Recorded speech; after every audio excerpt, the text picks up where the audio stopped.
पुत्र थे। किसी को पुत्र से अगर सुख प्राप्त हुआ हो तो बताओ। सगर के 60,000 पुत्र थे, लेकिन कपिल के श्राप से भस्मीभूत हो गए। आप पुत्र की बात करते हो महारानी? नहीं महाराज, संसार क्या कहेगा, विवाह कर लो। तो कहते हैं सुनो, एक दृष्टांत मैं सुनाता हूँ। आज सुनाने लगे दृष्टांत कि जिनके दो ब्याह हुए हैं, भैया उनकी परिस्थिति सुनो। कि एक साहूकार के यहाँ एक चोर चोरी करने मारा गया, और हमारे साथ परीक्षा का दुमंजिल है दो मंजिल का मकान था, और साहूकार की दो पत्नी थी महाराज। अब दो पत्नी के दो पाटन के बीच में सावत बच्चों को, अब दो पत्नी, अब देखा 8:08 पर भाई एक पत्नी के यहाँ ऊपर वाले के यहाँ उन्होंने कहा 8 दिन तुम्हारे पास रहेंगे, 8 दिन महाराज हमारे पास। 8वां दिन महाराज समाप्त हो रहा था, और 8:08 और महाराज जी कहाँ पहुंच गए? मीना पर चढ़ गए। भाई एक पत्नी ने ऊपर वाली ने हाथ पकड़ा और नीचे वाली ने पैर पकड़ा। 8:08 हो गए, कहाँ जा रहे हो? मेरी तरफ आओ। ऊपर वाली ऊपर को खींचती है, महाराज नीचे वाली नीचे को खींचती है। ऊपर वाले का हाथ छूटा तो समझ लो क्या हुआ, हाथ पैर इकट्ठे हो गए। चोर चोरी करने गया, वो हंसने लगा, ढाका मार के पकड़ा गया। राज दरबार में ले जाया गया और कहते हैं महाराज कि क्या क्या चोरी कर? हाँ महाराज, चोरी तो करने गया, लेकिन सारी सजाएं मुझको मंजूर है, लेकिन इन महाराज की तरह हमको सजा मत देना। उन्होंने कहा क्या देखा? दृष्टांत बताया, मेरे 2 ब्याह मत कराना। इनकी दशा 2 ब्याह के चक्कर में हुई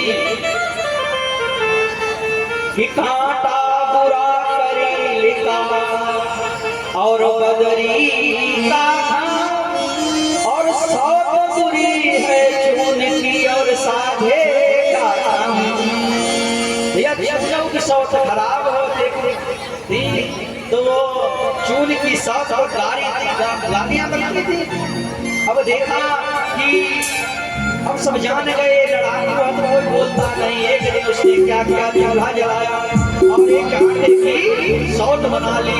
पहले नमक चलता था, टाटा हरियाणा, पहले वो पैसा वाला नमक चलता था, आज भी चलता है। तो आंखें वो लगा दी और गाली देने लगे, नहीं मानोगी नहीं मानोगी, बहुत शब्द कहने लगे। उसके बाद में कहा तुमको मैं चूल्हे में झोंक दूंगी, और चूल्हे में भैया झोंक दिया तो नमक चटका, उसकी आंखें चली गई। तो सौत बुरी है चून की और साधे का काम। अब भैया उन्होंने कहा आप जानते हो तो मैं भी जानता। तो इस प्रकार से समझाया, नहीं समझे तो विवाह हुआ। विवाह जैसे हुआ और सुरुचि के साथ में महाराज विवाह हो गया, और जैसे बताया तो सौत बुरी है चून की। जब दूसरी ने सुरुचि ने जैसे डोला उतरा, आज थाल को लेकर महारानी आई, और जैसे ही आरती को करने लगी उठाई, और जैसे सुरुचि ने देखा ये कौन हमारे घर। जब एक तुम्हारे रानी थी तो मुझे गर्दों में आए हो।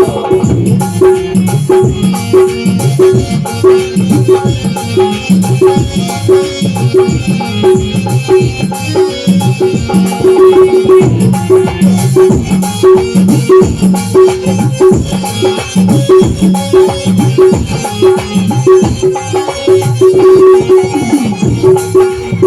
क्यों लाए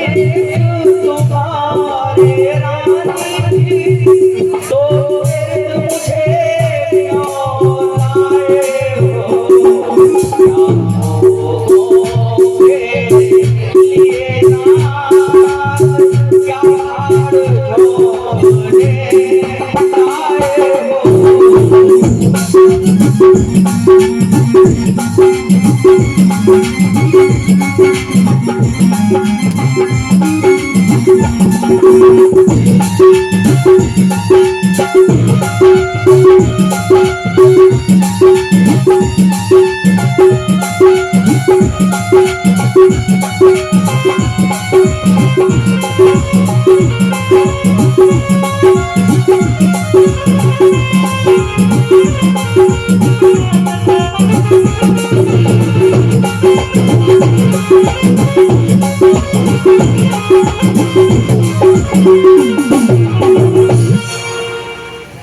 जब एक ब्याह तुम्हारा हो गया तो महाराज क्यों ले आए? एहसान कर दो मुझको, मेरा डोला वापस करवा दो, मैं दूसरे के साथ में नहीं रहूं। आज राजा रोता है, ये क्या हो गया सुनीति, तूने मेरा कहना नहीं माना।